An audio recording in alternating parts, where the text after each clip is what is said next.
పెద్దమ్మ, పోలేరమ్మ, మైసమ్మ వంటి గ్రామ దేవతలు ఊరి పొలిమేరలలో ఎందుకు ఉంటారో మీకు తెలుసా? పురాణాల ప్రకారం ఒకప్పుడు రాక్షసులను చంపడానికి ఆది పరాశక్తి 7 రూపాలను ఎత్తింది. వారే సప్తమాతృకలు.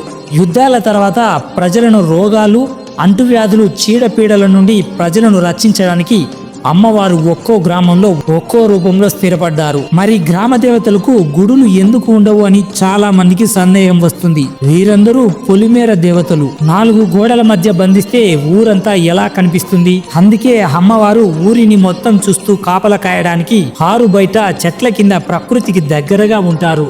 మనం గమనిస్తే గ్రామ దేవతల విగ్రహాల దగ్గర ఖచ్చితంగా వేప చెట్టు ఉంటుంది. అమ్మవారు అంటేనే ప్రకృతి. పసుపు, వేప భయంకర సూక్ష్మజీవులను సైతం నాశనం చేస్తాయి. అందుకే అమ్మవారిని పూజిస్తే అంటువ్యాధులు పోతాయని మన నమ్మకం. ఫ్రెండ్స్, మీకు ఇష్టమైన గ్రామ దేవత ఎవరో కామెంట్ చేసి మన ఛానల్ని సబ్స్క్రైబ్ చేసుకోండి.